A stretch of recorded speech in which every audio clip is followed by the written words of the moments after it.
Welcome, everybody. Welcome, and thank you for coming.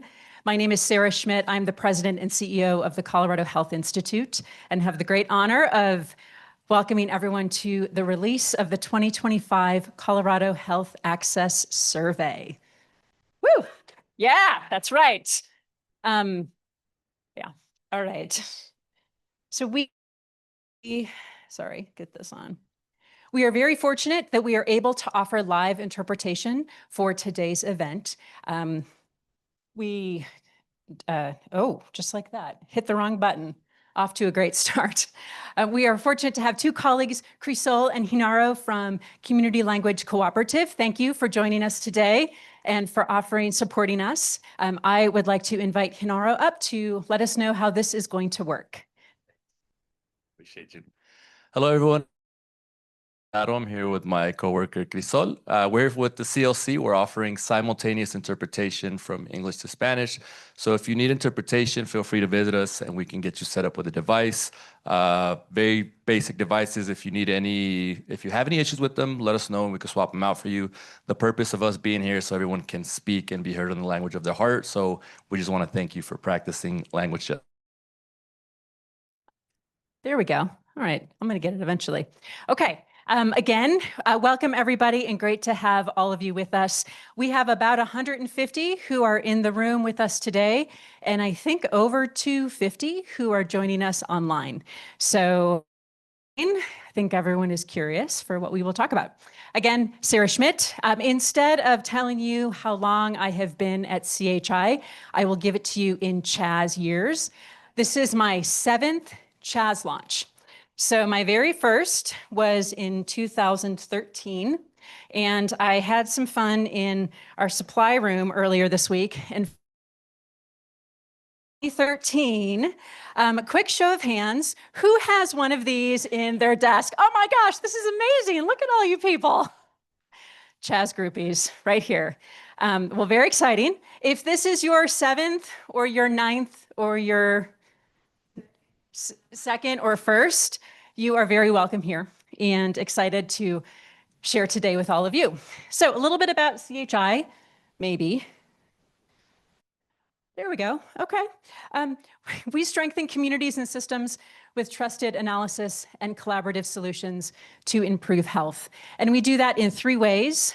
We answer critical questions, we make sense of complex issues, and we support others to reach actionable solutions.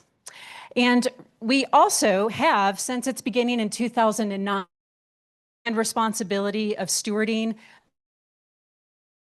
CHAS, as I will call it from here on out. And in many ways, the CHAS underpins all of these 3 activities. The CHAS answers critical questions for all of us. It provides the data that we need, everything from what is the uninsured rate to who is experiencing food insecurity across our state. It also helps us make sense of complex issues by really giving us the insights, allowing us to tease out of the data. So how do these issues vary by geography? Or maybe they might change depending on your insurance type. And then lastly, we all look to the CHAS to identify our actionable solutions. The CHAS tells us how the policies and the program are implementing and adopting and passing. It tells us how they're doing to actually be working a little harder to see the change that we want to achieve. And I'm getting a sign from someone closer. Thank you. This is how we use the CHAS, though. I'm curious to hear from all of you. How do you use the CHAS? Or what is your CHAS question? Are you here today to learn something specific? Or do you find yourself going to the CHAS cycle after cycle to ask similar questions or to understand similar things? I would like you all to just take a minute and turn to the person next to you or across the and share what you're here today to learn about. What is your CHAS question? And if you are joining us online, please just type it into the chat. So go ahead, take a second, talk about your CHAS question, talk about your CHAS issue. The impact of the unwind of the COVID public health emergency and what that has meant for Medicaid enrollment. Great, thank you. 1 or 2 others. Anybody else? I mean, everybody was talking, so I know you got something. Food insecurity. Excellent. One more from this side. How about in the way back? Don't make me call on you. I know your names. That's the benefit of having been here a long time. Anybody? Way back? Mental health trends. Great. We are going to talk about all of those things today. We're going to talk about a few more things too. So I guess we chose wisely. Nice job. It's exciting to hear how all of you use the CHAS. Today, we are reminded of just how important this survey is. Over the last year, we have seen many of our federal data sources, sources whose longevity, whose reliability, we've never questioned. I've never questioned the availability of federal data. And in some instances, we now have entire data sets that are no longer available. In other instances, we have entire categories, groups of Coloradans who are suddenly missing or removed from these data sets. And we don't know about their experiences anymore. And it is really in this context that we recognize how critical the CHAS is as a state asset. It's a survey that is trendable, that is reliable, that is representative of all Coloradans, but it's also one that is independent and it is nonpartisan. And we can only say that because of the sponsors of our survey. We have many folks who have supported our survey today. Our lead sponsors are the Colorado Health Foundation and the Colorado Trust. We would not have a CHAS without their support, and I'm very grateful to both of those foundations for investing in this tool. We also many other organizations, foundations, state agencies, private nonprofit organizations, associations, also see the value of this survey and have provided financial support for in dollar amounts, both large and small. And you see them listed up here on the screen today. Again, we could not do the survey without our supporters. And then we are also very fortunate to have a launch sponsor, Rocky Mountain Health Plans, is supporting this event to also make sure that these data are able to get out statewide. So we are very grateful to all of our sponsors. If there's anyone in the room here who is with any of these organizations or agencies, would you please raise your hand? Please, I know you don't like to do that, but please just do that. Thank you so much. Look around. Look at these great folks. I know who you are, but I know and I appreciate your support.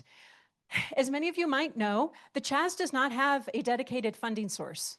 And so while we don't know that we will be here in 2027 for the survey in 27, we are able to be here today because these funders many of them have made commitments year over year to support the work of the survey. And again, please, them offline, please thank them for it. I just want to flag about our funders is that they don't tell CHI how to conduct the survey. They also don't tell CHI, or anyone for that matter, how to analyze the data. And I didn't fully appreciate that commitment to independent data analysis until very recently. Our funders trust Coloradans to answer this survey about their experiences.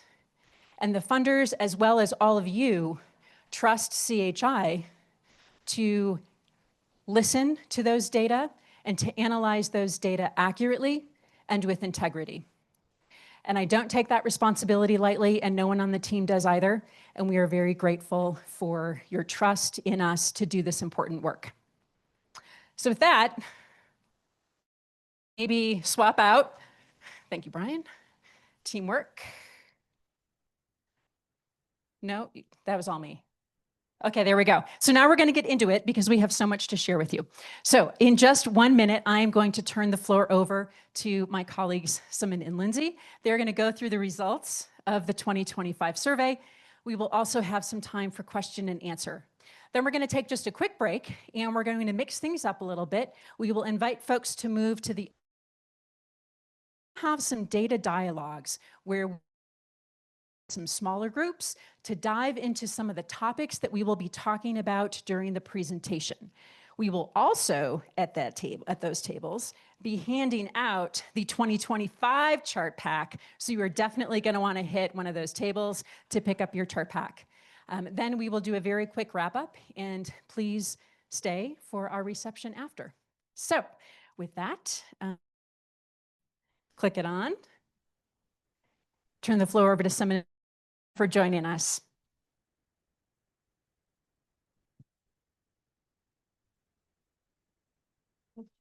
All right, thank you everyone. We so appreciate you being here. I was telling some of my team earlier, I'm always so impressed by the number of people who show up to things like this to go look at data for 4 hours. So really appreciate you being here. You're clearly our people. And I'm a director at the Colorado Health Institute. I've been here about 3.5 years, which means that I've been around for about 2 CHAS cycles. But before that, I was a total CHAS fangirl. I worked in local public health where I used CHAS data day to day to really help understand my community and what was happening statewide. So it really is an honor and a privilege CHAS here at CHI and to see you all today to have this conversation about. With that, I will turn it over to my colleague Lindsay to introduce themselves. Sorry, I turned it off. I thought it was on. Hi, everybody. I'm really excited to see lots of, no, that's rhinitis, lots of familiar faces in the crowd today. Again, I'm Lindsay Whittington. I've been at CHI for, I think last week was my 6-year anniversary at work, which is really exciting. And so during that time, I have had the privilege to become the data manager of the CHAS. And this is my 4th today, or with working at CHI. So to start with, I'm actually going to walk us through a little bit more about what the CHAS is, a little bit around the background and methodologies of the CHAS before we get into the actual findings. So to start with, as many of you know, CHAS is really an important and integral data source in Colorado that speaks to lots of different data measures around access to healthcare, things around social factors like housing and food, as well as really so much more. And we have been tracking on these data metrics for many things since 2009, and we capture data every other year. So this is actually our 9th iteration of the CHAS. And throughout that time period, we've been trying to be really responsive to community needs and different kinds of. So we've been able to add lots of different things like social factors to the survey to really help answer some really important questions that have risen up for community over the years. In addition to that, we try to make the CHAS available to all sorts of different community groups and orgs that really need this data. And so we put lots of different free and publicly available data online that is in a variety of formats that folks can then use in their own work. And we will talk a little bit more about those products later on. This way. This way. There we go. Okay. So a little bit more about the CHAS, the 2025 CHAS. So we fielded the CHAS this year between February and July of 2025. And like every year, we were 10,000 Coloradans to respond to the survey. And we make it available to folks to answer both in an online version as well as on the phone. And we make it so folks can answer the survey in both English and Spanish. The data are also weighted to make it representative of Coloradans and really their experiences across the state, because we want to make sure that we're able to speak to the unique communities that call Colorado home.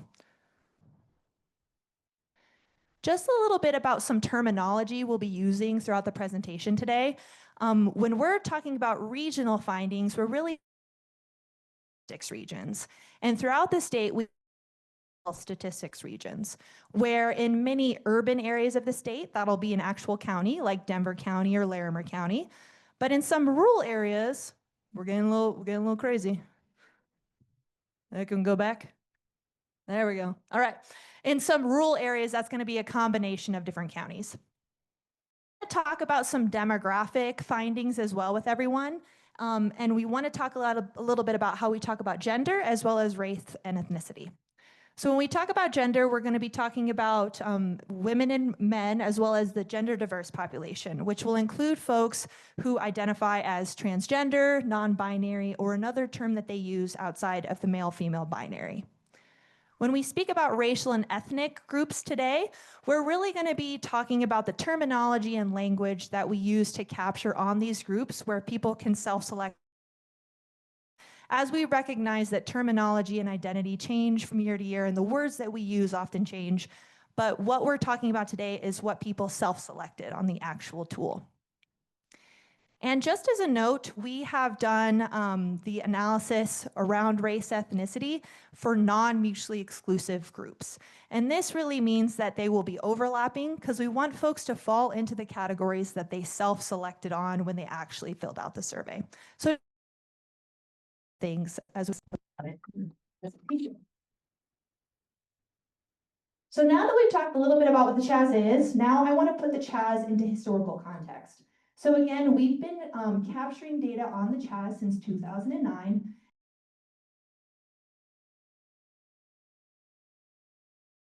Influence that those have on different metrics. For example, when we're looking at a key coverage provision, of course, the Affordable Care Act, when that was implemented. And we have captured data on the CHAS before and after the ACA implementation, and really saw this key provision, its influence on what insurance looks like in Colorado, as well as the uninsured rate. Additionally, we have tracked on some key information and metrics during and after the COVID-19 pandemic and the public health emergency, as well as the public health emergency ending. And some of those key metrics around that was mentioned earlier, what does Medicaid coverage look like and what did that unwind look like in Colorado? And that brings us to the current survey, which again, we fielded between February and July of 2025. But we recognize that, hey, a lot of stuff has happened just this last year. And some key things we want to talk and mention that will have a big influence on how we think about these data. The first of which is HR 1 being passed in July. And really that big implication on different budgets, state and federal level, and really trying to understand what that will look like for Coloradans, which kind of led to the Colorado special session where our government is really trying to understand, what are we going to do with these budgetary changes? And, just to mention as well that we already see some federal implications occurring where we saw just some snap cuts going into effect just last month. And so really showcasing that a lot of stuff will happen moving down the road, and really trying to understand how we can use the current CHAS to really speak to what this experience will look like as these different policies go into effect, not just the ones that have happened this year, but the ones that are going to happen as well that we know are down the pipe as well. So now we are going to talk through the key stories that we found when analyzing the 2025 CHAS data. And we have consolidated lots of different things that we looked at to 4 key stories that we want to talk with everyone today. So I'm just going to walk us through those key findings. The first of which is around health insurance and how we know that it helps make care more accessible, but not necessarily more affordable for Coloradans. The second story is around how many Coloradans have to choose between paying for basic necessities like healthcare, housing, or food. The third is around mental health and how we actually saw an improvement for the first time in many years. And the last is around some new data that captures an experience around social connectedness and loneliness in Colorado, where we found that more than 20% of Coloradans are lonely. Okay, well, let's dive into our first story, because when we sat down to look at CHAS data, our team, of course, had many of the same questions you all did. What is the uninsured rate? And how does coverage look now that things have shifted in the policy environment? But we also really wanted to understand, what is the true value of health insurance? How does it impact the way that Coloradans access and afford healthcare and their general experience navigating the healthcare system in Colorado? So the 2025 CHAS shows that health insurance does make care more accessible, but not necessarily more affordable. But before we dig into that, it is important to take a look at the insurance landscape, because since we last looked at these data in 2023, things have changed, and things are starting to look more similar to what we saw pre-pandemic. And one way to look at that is through the uninsured rate. So this graph shows the percentage of Coloradans who lack insurance from 2009, when the CHAS was first fielded, to present. And as Lindsay mentioned earlier, we can really see some of the major impacts of some of those key provisions of the Affordable Care Act come into play here. So from 2013 to 2015, the uninsured rate in Colorado dropped from 14.3% to 6.7%. From 2015 to 2021, we saw a pretty level level of uninsurance in Colorado, with about 6.5 to 6.7% of the Coloradans lacking insurance. Now, in 2023, we saw a true decline in the uninsured rate to 4.6%. And that survey was fielded right at the end of the public health emergency, at the end of the Medicaid continuous coverage provision that went into place during that public health emergency. Now, in 2025, we find that the uninsured rate is 5.9%. So let's take a look at that, because I'm sure a natural follow-up question is that an increase? And the truth is that statistically speaking, the uninsured rate actually hasn't shifted, statistically speaking, in recent years. So bear with me for a few moments, because I'm going to talk about confidence intervals. And this orange bar depicts the 95% confidence interval of our 2025 uninsured rate of 5.9%, which spans from 4.9% to 6.8% and provides a little bit of a margin of error. One way whether we can test for statistical significance is to see whether these confidence intervals overlap with that of previous years. We also do some other statistical tests for all the fellow stats nerds out there, but we're going to illustrate it this way today. So when we compare that gray box to the uninsured rate and associated confidence interval in 2023, 2021, and 2019, you might notice that they all overlap. So in 2025, we actually the uninsured rate actually has not changed since 2023, nor is it different from what we saw in 2021 and 2019. So we expect the true uninsured rate out there that we approximate with the CHAS to be likely somewhere between what we saw in 2023 and what we saw pre-pandemic. Okay, I know that was a lot of statistical tangents here, but let's talk about what we do know about the 5.9%, or nearly 340,000 Coloradans who are uninsured in 2025. One way we can do this is to look at this geographically. So this map shows how the uninsured rate of Coloradans within different health statistics regions in Colorado. So regions of the state that are darker orange, communities like Southeast Colorado, Gunnison and Dolores Valleys, the I-70 Mountain Corridor, and Southwest Colorado have higher uninsured rates. Regions with that lighter orange color, so Mesa County, Jefferson County, Mountain Gateways, are places where we see a lower uninsured rate, closer to about 2%. And we do have two health statistics regions, Douglas as well as Boulder-Broomfield in gray here, where we simply did not have enough respondents to the CHAS say that they were uninsured for us to produce a reliable estimate. So while we expect that the uninsured rate in those regions is quite low, we can't produce a definitive number for those. But we have plenty of other data for those regions. This metric is just a little bit more sensitive to sample size. So what we can see here is that rural parts of Colorado tend to have higher uninsured rates, with Southwest Colorado being the region with the highest percentage of uninsured residents in the state. One exception that I do want to call out is Arapahoe County along the Front Range, where we see a pretty high uninsured rate of 9.6%.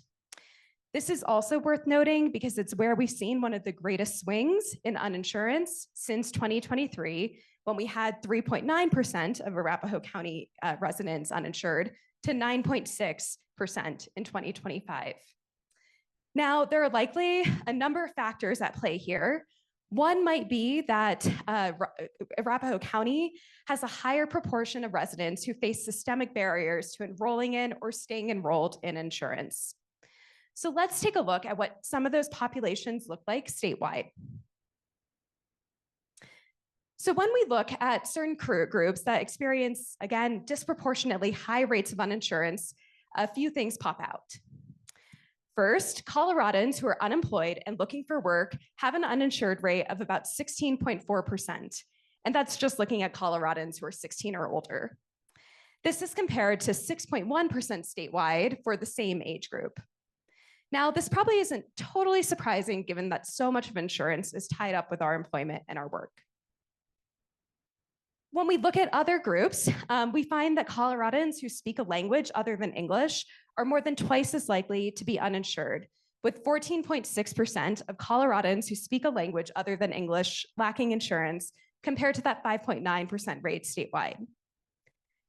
And we also find that Hispanic or Latino Coloradans are also about twice as likely to be uninsured, with about 11.2% of our Hispanic or Latino Coloradans lacking insurance, again, compared to that 5.9% statewide. Again, this is likely because of some factors at play that make it harder for these populations to, again, enroll in or stay enrolled in insurance. And we'd love to have some conversations about that later today.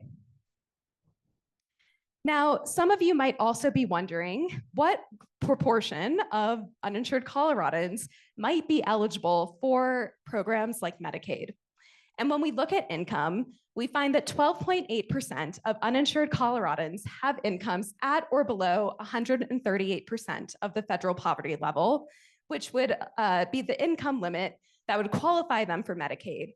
Though we know there are other factors that might preclude these folks from enrolling in Medicaid, things like documentation status or other factors. So we spent some time looking at the uninsured population here in the state, but let's take a look at other forms of insurance because that's where we really have seen some of the bigger shifts. And we think that these are likely due to the end of the public health emergency. All right, so this graph shows the distribution of Coloradans by insurance type from 2019 to 2025. And those of you in the room here today, if you squint, you might be able to tell that our 2019 bar and our 2025 bar actually look kind of similar.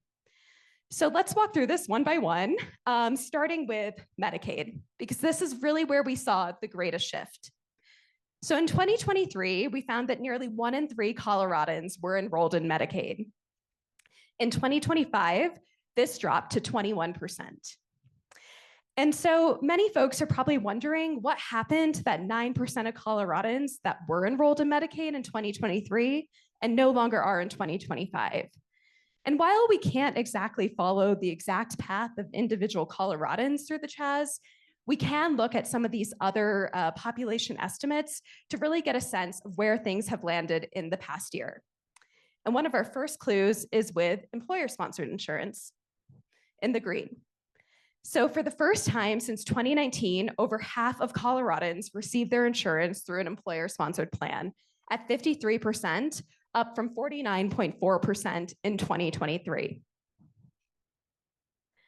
Next, we also see a slight increase in Medicare enrollment from 10.5% in 2023 to 12.3% in 2025. We also see an increase in the percentage of Coloradans enrolled in plans through the individual marketplace, going from 5.1% in 2023 to 6.7% in 2025. And of course, we've already talked about the uninsured population and how, at least numerically speaking, that hasn't really shifted much in recent years. All right, so now that we've gotten a lay of the land about the types of coverage or the lack of coverage that Coloradans have, let's examine what it means to have these different types of coverage in 2025. And the CHAS finds that having insurance improves access to healthcare. So let's walk through this. First, we'll look at primary care. So this graph shows the percentage of Coloradans who did not visit a general doctor in the last year. And warning, I'm going to be using a lot of negatives and did not visit. So it's easy to get tongue-tied here, but that's what we're looking at. So for example, this graph shows that 7.5% of Coloradans enrolled in Medicare did not have a primary care visit. That we see a stepwise increase in some of these access issues at 16.3% of those with employer-sponsored insurance, 18.5% of those with individual plans, 21.2% of those enrolled in Medicaid. And this all really pales in comparison to the nearly 60% of uninsured Coloradans who did not visit a general doctor at all in the last year. Okay, now let's look at dental care. The CHAS separately asked about dental insurance coverage. And we find that about 81% of Coloradans have dental insurance, or 19% do not. And when we look at patterns of care here, we see some similar trends, with Coloradans who don't have dental insurance being more than twice as likely to have not had a dental visit at about 49.3%, compared to 21.8% of those who do have dental insurance. So now let's look at mental health. So this shows the percentage of Coloradans who did not get needed mental health care in the last year.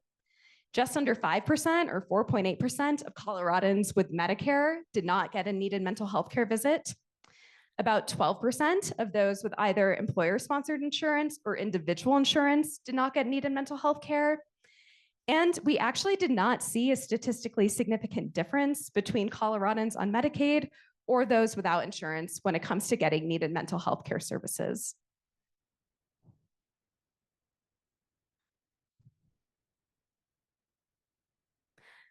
Okay, now let's take a look at cost, because we know that this is often a driver of access for many Coloradans. And while insurance reduces cost-related barriers to care, we're still seeing that many Coloradans are putting off care due to cost. So let's take a look at the percentage of Coloradans who did not get or could not afford general doctor care, specialist care, or prescriptions that they needed. We're again seeing that Coloradans with Medicare fare a little bit better here, with about 13.2% of them saying that they were unable to afford needed care. That's compared to 19.1% of those with employer-sponsored insurance, 22.9% of those enrolled in Medicaid, and 27.3% of Coloradans with individual plans. Again, this is all in pretty stark contrast to just over half of the uninsured Coloradans who did not get could not afford needed care in the past year. So while we do see a difference here by coverage or no coverage, I think it's worth noting that for many Coloradans, close to 20%, upwards of a quarter, were still unable to afford needed care regardless of their insurance coverage. Switching to oral health again. Again, we're seeing some similar trends where Coloradans who don't have dental insurance are twice as likely to have said that they couldn't afford dental care that they needed at about 30.8%. But we're still seeing that about 15% of Coloradans with dental insurance are also unable to afford needed dental care. And finally, we can look at mental health again. And our data shows that 12.2% of insured Coloradans did not get needed mental health care. And when we asked for the reasons for why they were unable to get that needed care, 63.1% said that they were concerned about the cost of treatment. So we've looked at a lot of data about access and affordability segmented by insurance type, but the CHAS also asked whether the healthcare system is working for Coloradans and their family. And here we see that Coloradans enrolled in public insurance options like Medicare or Medicaid have a better experience with the healthcare system, with nearly 2/3 of Coloradans enrolled, or just over 2/3 of Coloradans enrolled in either Medicare or Medicaid. saying that they had a favorable experience or a favorable opinion. We see a slight drop-off when we look at employer-sponsored insurance, even more of a drop-off when we look at individual insurance plans. And then perhaps unsurprisingly, we find that Coloradans who are uninsured have the least favorable and most unfavorable view of the healthcare system. So I think this speaks to not only some of those things we talked about with cost and access, but also the healthcare delivery system and the healthcare providers themselves. Okay, now we will pass back off to Lindsay. All right. I guess I'll mosey over here this time. Let's get crazy. Okay. So this next section, I'm actually really curious looking around the room, who here is thinking a lot about housing programming or working in the housing space right now? Lots of folks. What about those who are thinking about how food integrates with different work that we're doing? Yeah. And I'm sure lots of you are also working in the healthcare space as well. And, you know, someone just talked a lot about how healthcare affordability impacts lots of different Coloradans across the state, but we definitely want to recognize that oftentimes families aren't just having to make decisions about paying or not paying for their healthcare costs. This is really a relationship that is also going to impact their ability to afford other basic necessities like food and housing. And the CHAS does a good job of capturing some of these affordability problems that many families are impacted by. So let's walk through those. So to start again, we are looking at healthcare costs on the CHAS, and we find that 27.5% of Coloradans put off healthcare due to cost. And this will again include things like being able to afford prescription medicine, primary care, specialty care, or dental care. The CHAS also asks about housing costs, and we find that 11.3% of Coloradans had a problem paying their rent or mortgage in the last year. And we also look at food insecurity, where we find that 10.5% didn't eat enough because they couldn't afford food. So now let's walk through each of these three affordability problems to get a little bit more context about what this looks like over time and who is more impacted. So to start, let's look at those healthcare affordability problems. So this figure looks at those healthcare costs that people have a hard time affording, which is related to dental care, prescription medicine, general doctor care, and specialty care. And the CHAS has been tracking on this since the beginning of the survey in 2009. And, you know, interestingly and kind of unfortunately, we haven't seen a big shift in this metric since the beginning of how we've been capturing it since 2009. And we know that there's been lots of different policies trying to make movements on this since the beginning of the CHAS. And I think as we all are really thinking about, lots of things are changing as well. And things that would make it harder for folks to afford healthcare and other basic necessities as we're moving forward. So it'll be really important to track on who is more impacted by this and other affordability costs as we move forward. Okay, now let's look at food. So this figure looks at our food insecurity metric. Again, those reporting that they weren't able to afford food. We've been tracking on this on the CHAS since 2019. So this is our fourth year capturing this metric, really looking at it before and after the COVID-19 pandemic. And we found that our lowest reported food insecurity rate was actually in 2021 at 8.2%. And unfortunately, we've seen a statistical increase in this since then, and our current metric measuring again at 10.5%. And again, as this relates to context, we know that SNAP cuts that have already happened, as well as upcoming SNAP cuts in the next couple of years, this is definitely going to be important to understand as we move forward. All right, so now let's look at food insecurity across the state, as we know that not everyone is impacted by this in the same way. So this map is those 21 health statistics regions across Colorado, and this is looking at that food insecurity metric. The darker green being those more impacted by food insecurity, and the light green, those who are less impacted. We find that the southeast region of the state, which includes counties like Baca, Las Animas, as well as Otero and several others, this region is more heavily impacted by food insecurity than the others, at about 18% of residents in this area reporting being impacted by food insecurity. But, this is also really interesting whenever we look at any of these metrics across the state. Obviously, people are having a different experience with this specific food insecurity metric. And we're really curious to see how this kind of matches up with some of our other affordability problems. So now let's look at housing. So this map looks at those reporting that they were impacted by housing cost issues. So they weren't able to afford their rent or mortgage in the last year. And again, this is those 21 health statistics regions. Those in darker yellow being those more impacted by housing cost problems, and lighter yellow, less likely to be impacted by housing cost problems. And this one, we have a couple other areas kind of popping out on the map.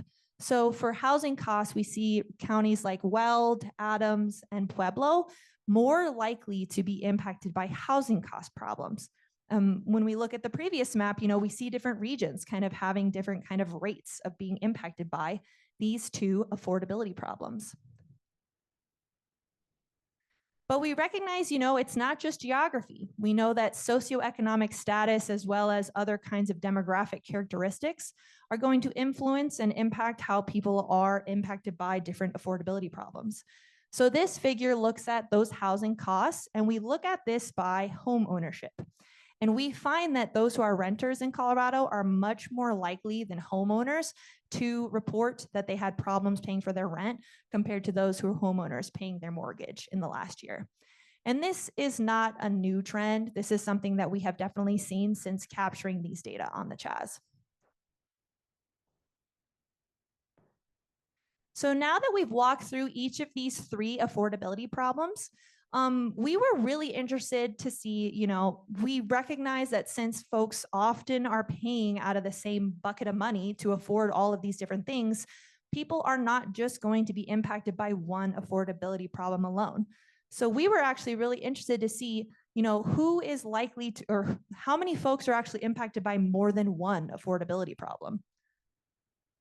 So we find that over 370,000 Coloradans are impacted by both housing cost problems as well as healthcare cost issues. Another 290,000 Coloradans are impacted by food affordability problems and housing cost problems. And over 400,000 people are impacted by both food affordability problems and healthcare cost issues. And we find that about 205,000 people report that they are impacted by all three of these affordability problems. So this really illustrates how these things are ebbing and flowing between each other. And if you have to prioritize one of these basic necessities, your family might be impacted by another affordability problem. So we've decided to look at this entire population to really understand who in Colorado is at least impacted by at least one of these three affordability issues. And we actually find that 1 in 3 Coloradans report that they are impacted by at least one affordability problem. So if we're looking around the room, it's every third person is possibly having to make decisions about one of these three affordability problems. So now let's look at who is more likely to be impacted by at least one affordability issue in Colorado. So to start with, since we kind of know that there's a relationship and home ownership is a driver of housing costs, we looked at home ownership again for this population and found that renters are more likely to be impacted by affordability problems than homeowners at 48.2% of renters compared to 26.7% of homeowners. We also looked at household makeup, and we found that those who live alone are also more likely to be impacted by affordability problems compared to those who live with at least one other person. 41.4% of people who live alone compared to 31.6% of those who have at least one other person contributing to their household income. We also looked at this affordability metric by race and ethnicity. And again, these are the different racial and ethnic groups that folks can self-select on the CHAS. And what we find is that those who identify as Hispanic or Latino Black or African American, or American Indian or Alaska Native are more likely than other racial or ethnic categories to be impacted by at least one of those affordability problems. And again, these are non-mutually exclusive groups. We also looked at this affordability problem by gender. And we find that those who are gender diverse are more likely than other gender identities to report being impacted by affordability problems. Over 2/3 of those who are gender diverse report at least one affordability problem, compared to 36.3% of women and 29.7% of men. So really just illustrating that this is a really complex issue, and how people are being able to afford each of these three things is really going to impact their families in Colorado.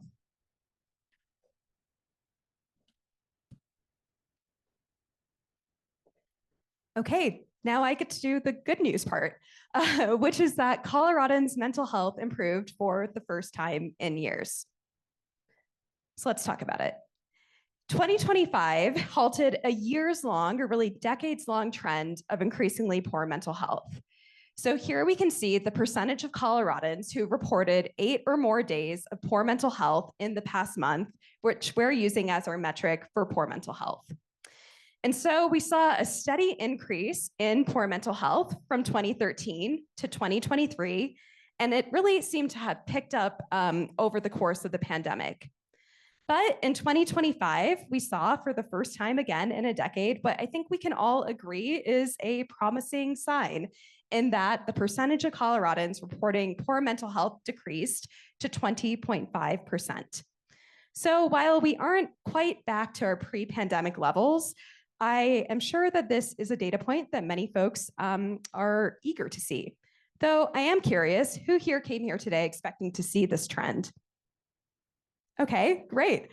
Who is surprised? Great. We will have plenty to discuss then during our discussions after this presentation. But to help inform those discussions, let's take a look at some other data points to really help understand what's driving this trend.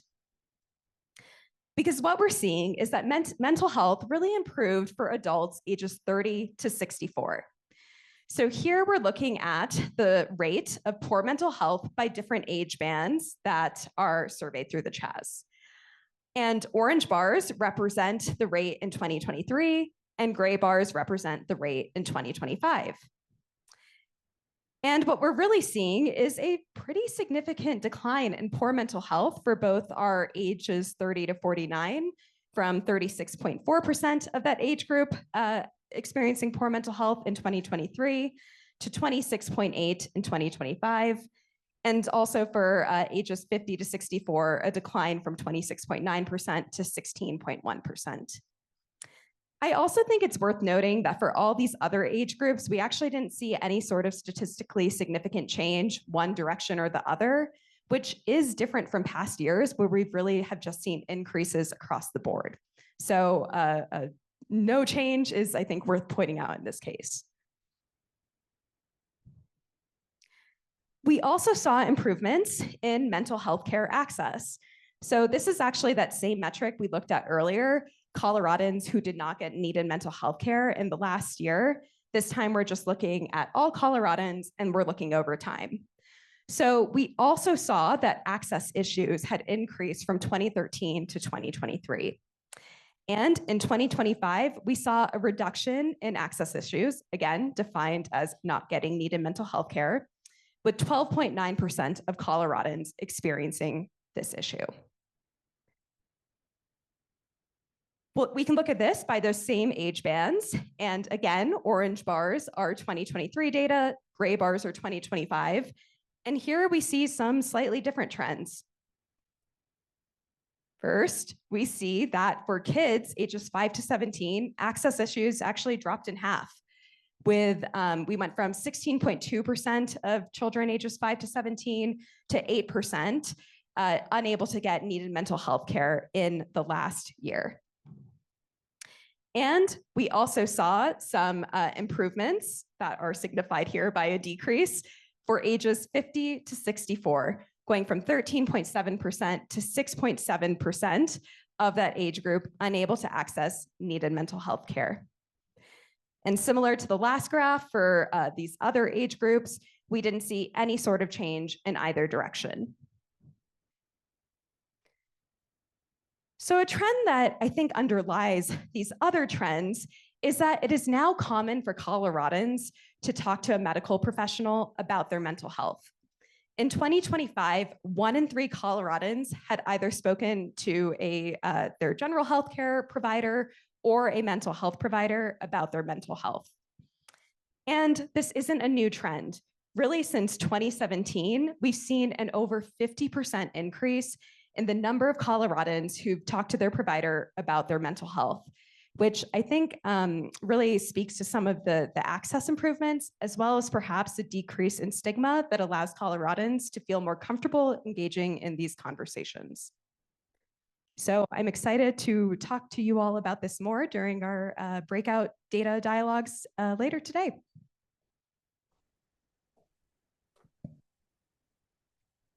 Okay, so this next section is around a brand new section of data that we added to the 2025 CHAS, where we're really trying to understand more about people's experience with social connection and loneliness in Colorado.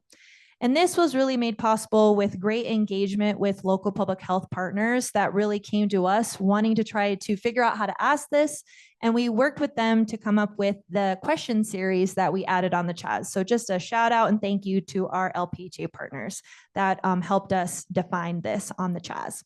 And so based on those new data, we found that over 20% of Coloradans are lonely across the state. So let's look at this a little bit more closely.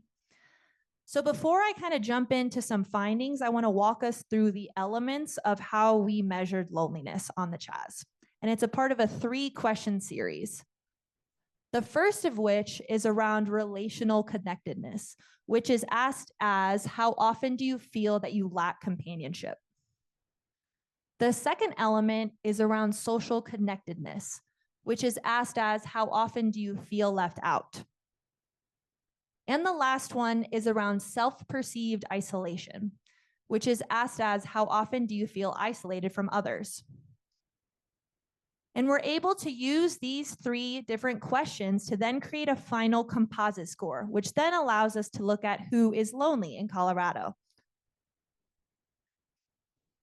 So again, just overall, we found that 21.7% of Coloradans are lonely.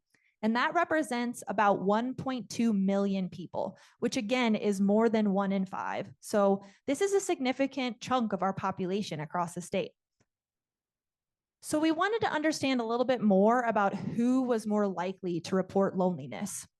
And so we looked at a whole host of different demographics, and a couple of them kind of popped out that we wanted to share.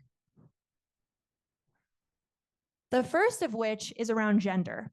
And we found that those who are gender diverse are more likely than other gender identities to report loneliness at 61.9%. We also looked at disability status, and we found that those who live with a disability were more likely than those who don't to report loneliness at 47.4%. We also looked at age and found that young adults ages 19 to 29 were more likely than other age groups to report loneliness at 38%. And we also looked at racial and ethnic groups and found that American Indian or Alaska Native Coloradans were more likely than other racial groups to report loneliness at 32.5%. We also looked at household makeup. And we found that those who live alone are more likely than those who live with at least one other person to report loneliness. Those who live alone, 39.5%, compared to those who live with one person or more, 16.7%. And we also looked at loneliness across the state. And so again, this is a map of the 21 health statistics regions. Those areas in darker blue are reporting higher rates of loneliness compared to those in the lighter blue.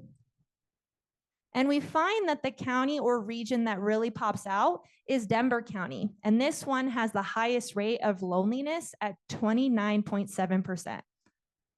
And this is compared to some of our rural areas of the state, where we actually see less loneliness being reported.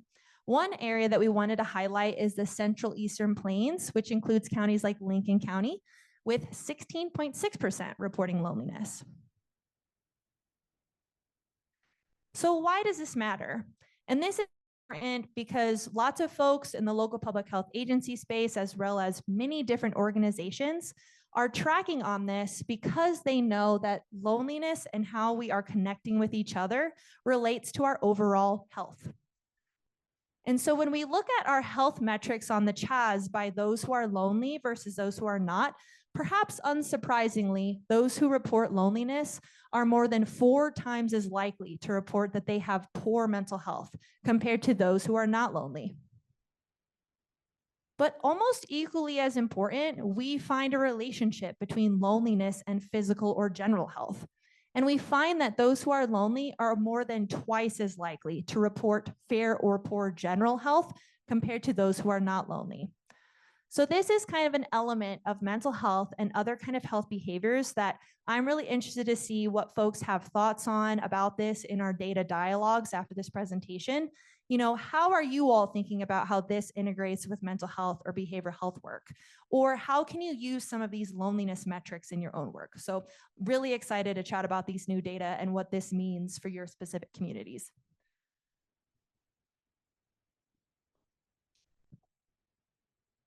All right. Well, I hope that you all found that insightful. I saw lots of, nods and things like that. So fingers crossed. And we can't wait to talk about that more with you all. And I'm sure if you're anything like me, you might be feeling a little bit antsy about how all this data stands in context of everything that's about to come, policy speaking. So while I'm sure many of you don't need a reminder of all of the upcoming federal policy changes, I'm going to walk through them anyway. So as Lindsay already had mentioned, SNAP cuts went into place in October of 2025, even ahead of the federal shutdown. In January of 2026, individuals who get insurance through the individual market may see their insurance subsidies will end for certain Coloradans who get their insurance through the individual marketplace. And we know that many people across the state are already getting letters about those premium increases.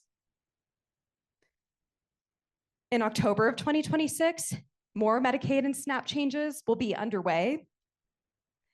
In January of 2027, major Medicaid eligibility changes, including implementation of work requirements, will take effect. And more funding cuts for Medicaid and SNAP are planned in October of 2027. And these are just federal policy changes. We know that there are likely going to be changes happening at the state and at local levels as trickle-down effects of these federal policies. But we also know that many people here in the room and joining us online and people who are part of our policy community are really thinking carefully about how to best prepare Coloradans for these changes and to really help mitigate some of the most harmful and consequential impacts on Coloradans' health. And the 2025 CHAS can provide insights to really help us as a state prepare for those changes. For example, we've looked at a lot of maps here today. And just a reminder, any of our data points, including that about Medicaid enrollment, can be looked at geographically to really understand what part of our states are going to be most impacted by Medicaid changes.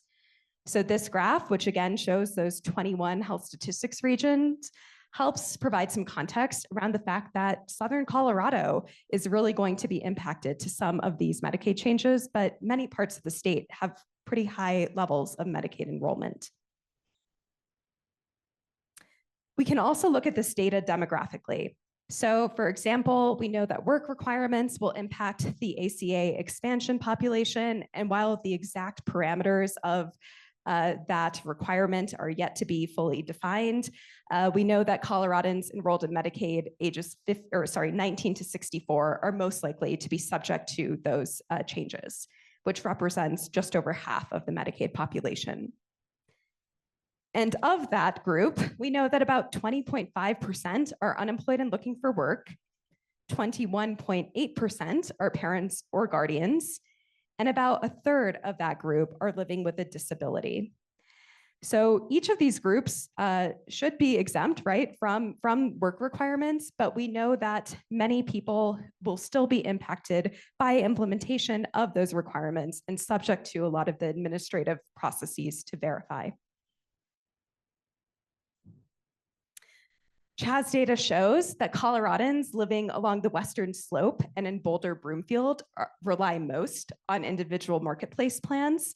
So these darker purple regions, in those communities, we see that close to 13% of residents receive their insurance through the individual marketplace, about twice the rate of what we see statewide. And again, looking at Coloradans who receive insurance through the individual marketplace demographically, we see that about half of that population, which represents just under 200,000 Coloradans, have incomes greater than 400% of the federal poverty level, which means that they will feel the greatest impacts of the expiration of those insurance subsidies.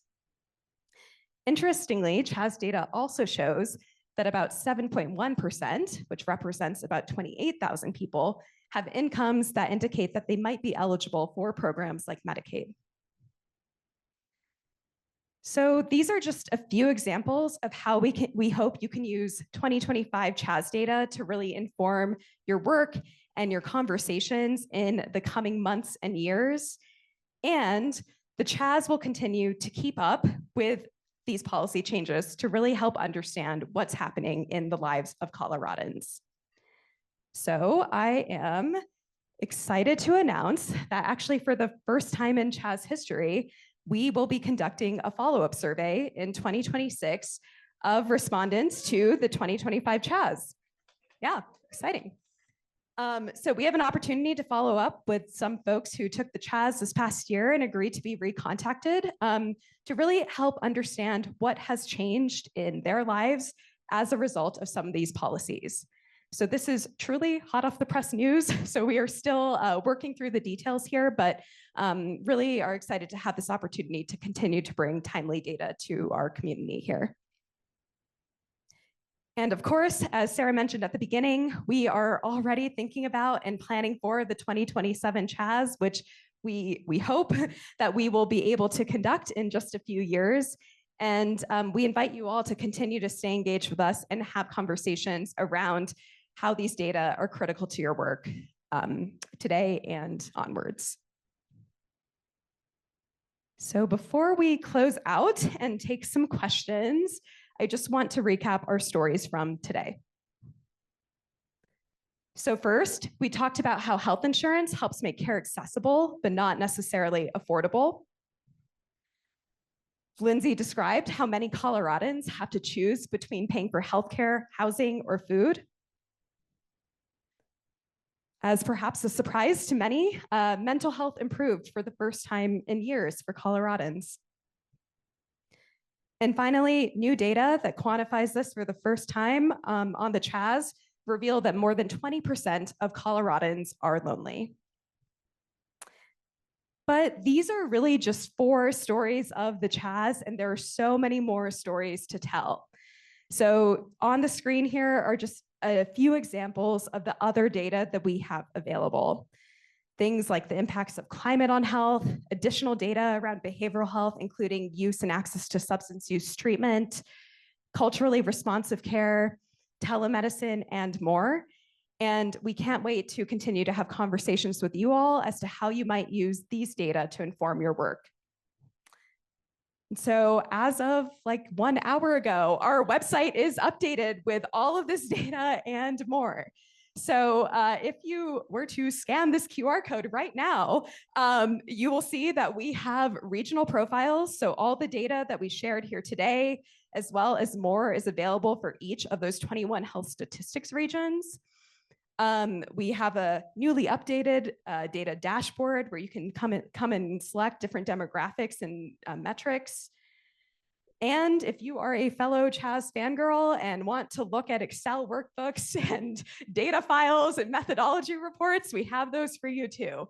So it truly is a choose your own adventure of the type of data format that you'd like to look at. And there is more to come. So we want to use part of today to really help understand what type of analyses are most helpful to you and how can we make those happen. So with that, I will open it up to questions for, I think, the next 10 or 15 minutes. So we have some time to take some questions. I think Lindsay and I will perhaps stand here somewhat awkwardly and do so that. that our mics don't Yeah, reverberate. yeah, here, I'll move a little bit more. But yeah, who has my first question? Yes. And I think we have some runners actually who are going to come around with mics. So Hi, I'm Maureen McDonald with HCA Health One. I just wondered if you could talk a little bit about the drop in Medicaid coverage between 23 and 25 and how that relates, I think, and I'm not the right person to explain it, but I'm sure you are, to a policy that Colorado adopted about re-enrollment. and sorry, that's Medicaid. specific to the public health emergency or Well, I don't, I may not be. I'm not clear on whether it is or not, but I just know that compared with other states, I believe that our process of getting people off of Medicaid and then making them re-enroll was very cumbersome, and that's a big part of why our numbers are so low. Yeah, so I think part of what we saw, right, is that in 2023, our Medicaid enrollment overall really increased. And that was, due to this provision that, we think was due to this provision that went into place during the public health emergency that allowed people to stay enrolled. We did see a drop off, right, in Medicaid. And, one thing that's a little bit challenging with our data is that we can't quite tell what happened from 2023 to 2024, right, when I think a lot of people actively fell off or rolled off Medicaid. It does look like from 24 to 25, what we saw was like a pretty normal year in terms of insurance. We are able to look at some data regarding churn, which is people on and off insurance. And so it looks like by 24 to 25, we sort of saw pretty normal, settled patterns of insurance enrollment with folks who did drop off being able to have gotten onto employer-sponsored plans or other types of insurance. But that being said, we know, and I think many folks here today are well aware that there are, experienced situations where it seemed like there was quite a bit of turbulence amongst those who were formerly on Medicaid and then were not. But at least through our data, it looks like by the time we got to 2025, when the CHAS was in the field, a lot of that had settled. So I'm not sure if that's quite getting at your question.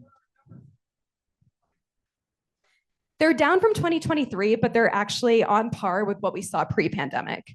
Yeah. Sorry, that might have been a long-winded response. Okay, I think we have a question way in the back. I think we might want to try and get a mic so that our online audience can hear you as well. Is that correct, comms team? We have one over here. Sorry, I'll be fast. Kay Kavanaugh, Denver Department of Public Health and Environment. I'm wondering about your follow-up survey and your methodology around it. Is it going to be qualitative at some level? It will be re-asking questions, Okay. a subset of questions that we asked in 2025. Okay. Yeah. So it will, not be, it will still be quantitative in nature. Yeah, and it'll be of the same sample size that Right. we engage in 2025. Yeah. Okay, great. Thank you.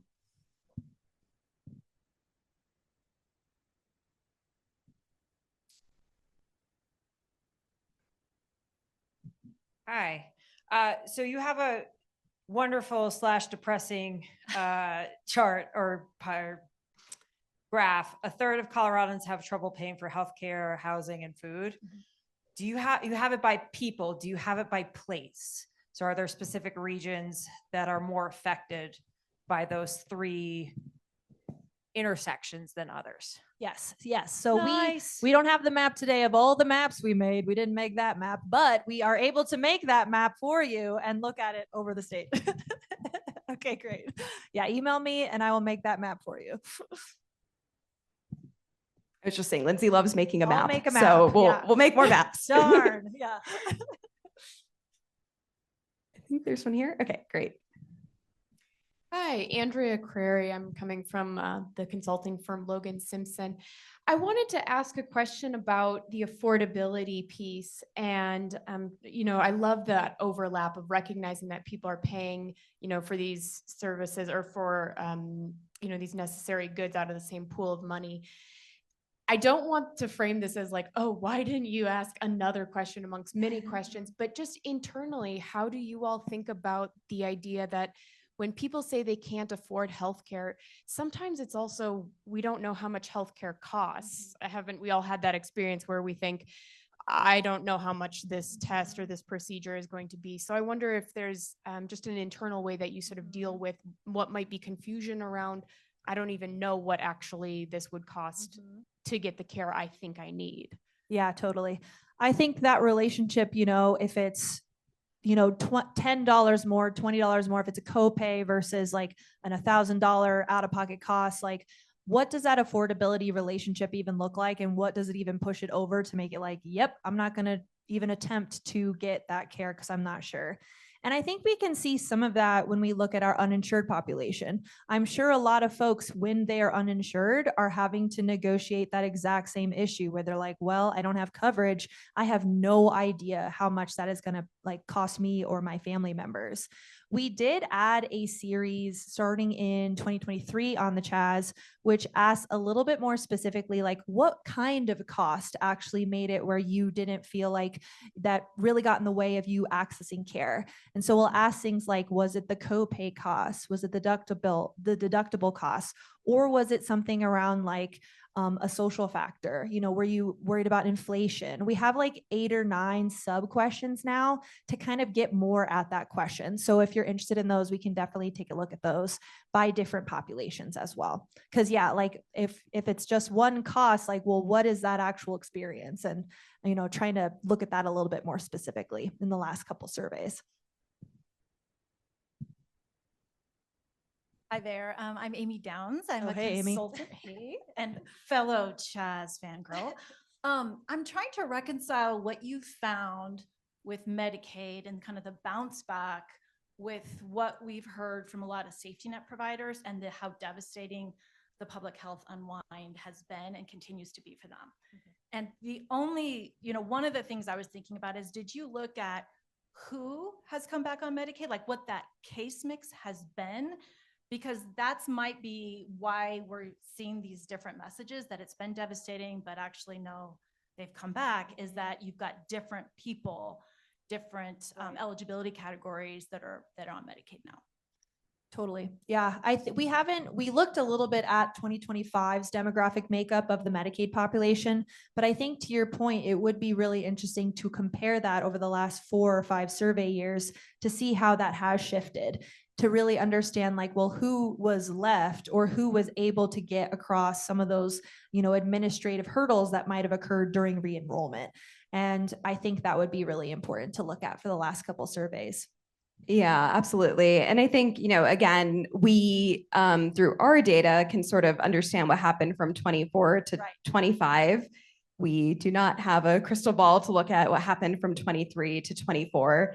And as we saw on some of these maps, there's quite a bit of variation across the state. So there are parts of the state that are still seeing, relatively low Medicaid enrollment, relatively high uninsurance compared to what we're seeing statewide. So, I don't want all of our confidence intervals and things to discount the experiences that so many of us have either felt or witnessed. But, we can only say what the numbers say. I think that that's a great added piece of context that we can look at. Okay, a few questions on this side of the room. I'm going to let Deanna come and give you all microphones. Thank you, Deanna.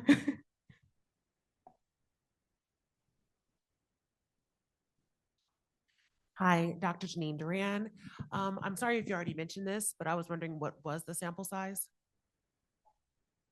10,922 people answered the survey this year. There you go. Stuck in my head forever now. Yeah. Yep. Okay, and then we have one up here.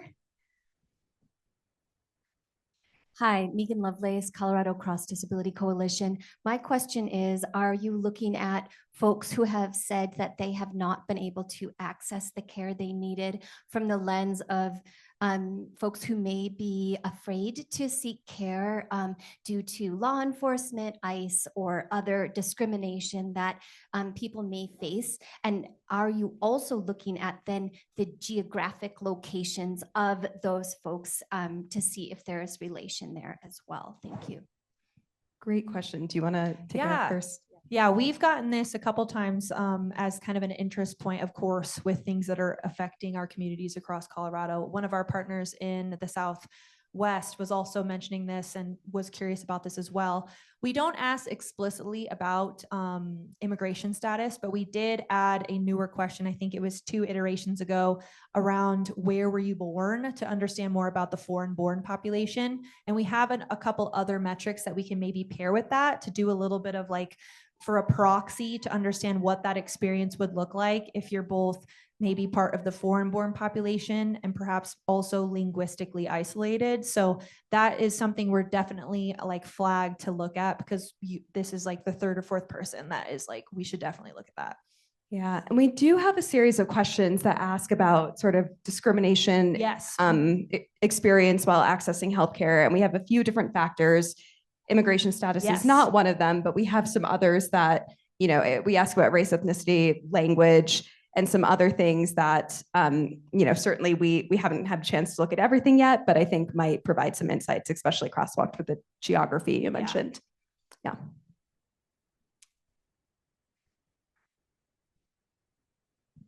Hi, I just wanted to encourage you to add a question to your follow-up survey around trying to figure out if people are afraid to access care, because this community has done so much adding Cover All Coloradans, Omni Salute. So we need to know where we're at with people feeling comfortable to access care so that we can hopefully do something about it. And I just want to say, this sounds crazy, but one thing that we learn anecdotally during the unwind is people don't always know when they lose their health coverage if they're not using it. And so I just want to caution everyone about the rate, the uninsured rate, because I think there may be people who answered the survey that didn't know at the time that they had lost their Medicaid. And also your point is really important, Summon, about the uninsured rate being extremely high in certain parts of our state. So we're a statewide average of 5.8 or something like that. Sounds acceptable, but we're not really in an acceptable place. And I think we're going to continue to see the fallout from the uninsured rate. So thank you for this work. It's very helpful. Yeah, thank you. I think, we'll come back to you. Hi, Stephanie Boltema with Collaborative Capacity Co. And I'm just curious if you could talk about the measures used to assess mental health and any insight you have into why we might have seen that improvement. Yeah, this is one of the questions I have for you all, actually. So we asked people to report the number of days in the last month in which their mental health was poor, right? So it is a self-report. We aren't using like a screener like PHQ-9 or something like that. And then we use that 8 or more poor day metric as sort of our overall benchmark of poor mental health. So that's the measure that shows the decline, as well as we have another one around getting needed mental health services where we also saw improvement. This, like I said, I would love to continue to have this conversation. One thing, right, is that we saw a spike during the pandemic, and we are further out from the pandemic now. And again, that's not to discount the many other things that are happening that are, specifically impacting certain communities. And I think if we dig closer into this data, we will likely see some more disparities arise.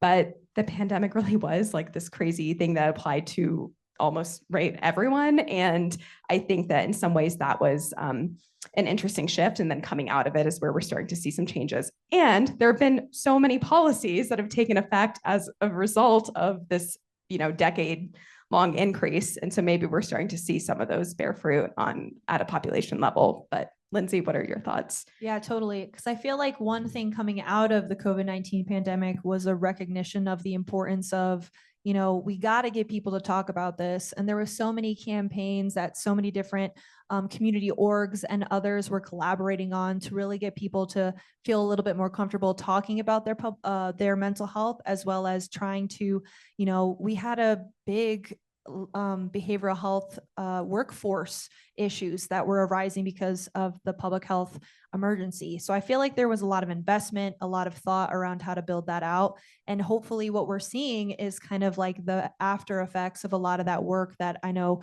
probably lots of you in this room were involved in, as well as many others. So, and in schools, like youth mental health was such a focus as well. And it has been for a long time, but I think that's where we're kind of really interested to see what you all were working on during that time period and your thoughts on, in your own communities, the stories you've heard, if that kind of resonates with you as well.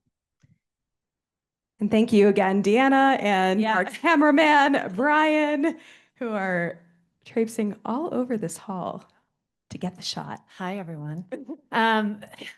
Okay, y'all know the data forward and backwards. What's the one thing that you really hope, each of you individually, somebody asks you to analyze?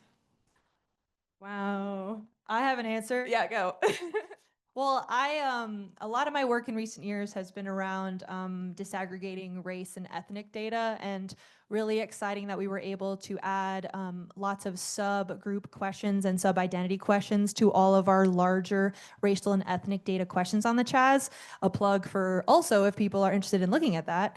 But I really want, we've been able to capture it for 3 iterations of the CHAS now. So I feel really confident that we'll be able to create basically 5-year estimates and look at some of those subpopulations, and then look at some of our CHAS data to see, well, what is the actual experience for Asian Coloradans without just that big monolith word of what that identity means, but really understand more about those sub-identities, people within that, what's their story and what's happening to them.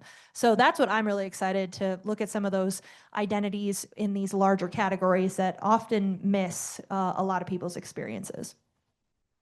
Yeah, I think mine is, we showed that Venn diagram of 3 different types of affordability issues: housing, food, and medical concerns. But those aren't the only affordability issues or cost issues that people experience. So we have other data, things like childcare costs, transportation, some other factors. So we want to start bringing in some other bubbles to that chart, if More you will. than 3 bubbles. Yes, Yeah. and Brian, our graphic designer, we got to stick to 3. He's like, less bubbles, less Venn diagram. But we know that there are so many other things that impact costs and that people are having to make trade-offs and decisions about every day. So, want to bring more of those onto that graphic and see how things shift. Yeah. Yes. Great point. Because we saw disparities and some other factors. So, yep. Okay. I think I saw a hand up here. Okay. Great.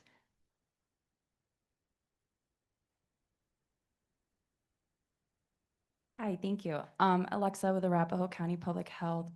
I'm curious about the inclusion criteria of 8 days or more for that mental health threshold. And then additionally, I'm curious if you in the future could actually break that into more of like a range, because I'm curious to see if that changes, like if, for example, we're seeing more or less people experience severe mental health versus more, I don't know what to call it, light or situational, and how that is changing throughout time. Yeah, totally. That's a great flag. We've heard this, not that you weren't the only person to bring this up.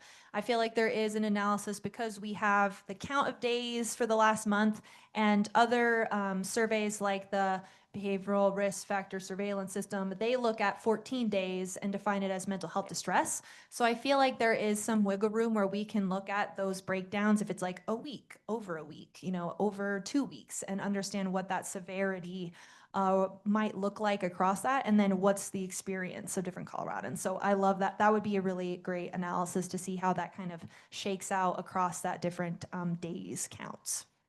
Yeah, that's one of my other hypotheses too, is maybe that we're improving for lower acuity, Right, mental health, but less for, yeah. Okay, so it looks like we have a few more questions. So yeah, let's take a few more. Hi, Erin from CCHN on the CKF team. So apologies if you already touched on this, but are there any questions in CHAS that would get us shed any light on Medicaid churn rates? Yes. Yes. So we have a whole host of questions around people's experience in the last year, last 12 months with their insurance coverage. You know, did they lose coverage at any time? And what was their previous insurance type? But kind of again, to Simon's point, we only have that 12-month look back versus like a 24-month look back. So we are limited to just the last year of when they answered it. So we might miss some of that. We will miss some of that churn because of the ending of the public health emergency. But we can definitely look for the last year, you know, what are people's and different folks' experience with that churn? And are they more likely to fall off more than once or twice? You know, we can see how many times as well.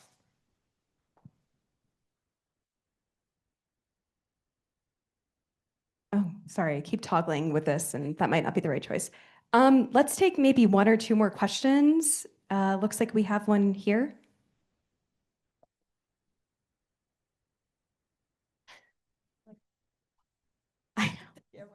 Hi, Ryan with Dawn Health. I know it's called the Health Access Survey. How much can you dig into outcome data and how much access is a driver of health outcomes, whether that be productivity, days of work, feeling of health? So how can we tie the access to outcomes with the survey data? Lindsay, do you want to? Yeah, so we don't have as many like health outcome related data like the behavioral risk factor surveillance system where we're looking more at chronic disease and things of that nature. Our main health outcome data will look at things like self-reported general health status, self-reported oral health status, as well as mental health as well. So I think those will be kind of our main outcomes. I mean, I suppose like loneliness, we have some other ones that we can probably look a little bit more at as well. But yeah, we don't have as many health outcome related data, more about that experience, you know, trying to get that care that would downstream impact people's overall health or specific chronic illnesses, for example. Yeah. That being said, we can look at many of those factors in relation Yeah. to those key health outcome indicators to really understand where those associations are. Okay, I lied. Let's take two more questions right here. And then, Hi, I'm Rachel Davis. I'm an independent consultant. There are so many enormous policy changes coming down the pike in the next 12 months or so. I'm curious, I know we've heard some suggestions. I'm curious for you guys what questions you are thinking about adding since you are going to be doing a follow-up survey a year from now, which seems very timely. yeah, I think, you know, from our discussions thus far, probably some things around insurance and some things around sort of affordability more broadly seem to be the things that where we might see some immediate changes, right? We know that a lot of impacts won't be felt for a while, but that's where some of our initial conversations are at the moment. Hi there. I'm Louise Meyerland with the Women's Foundation of Colorado. Does the CHAS data include information to help answer questions about access to family and medical leave insurance through the state system or through employer provided or other private plans, and the relationship with access to needed health care? Yeah, that's a good question. We don't have anything specific around that on the CHAS. There is probably some self-reported information that people have, and when we have some other options for some of that, people have definitely added some different kinds of access to different kinds of programs and other kinds of insurance coverage types in those areas, but we don't explicitly have a question related to that. Yeah. Okay, do we have any other online questions? Otherwise, I think I'm in charge of this thing, so I can decide when we will move on. Next. But thank you, those were great questions. Thank you so much for joining us. That concludes our online program. We hope that this is only the start for your use of the 2025 Colorado Health Access Survey. And if you haven't already, be sure to check out all of our survey materials online. I'll have a colleague drop the links in the chat. But you know where to find us, colo.health/CHAS25, and CHAS is all uppercase. So you can go to the page tomorrow and see a recording of today's main presentation. Send all your questions to any CHI team member or chas@coloradohealthinstitute.org. And that's all. Thank you all and goodbye. Have a great day.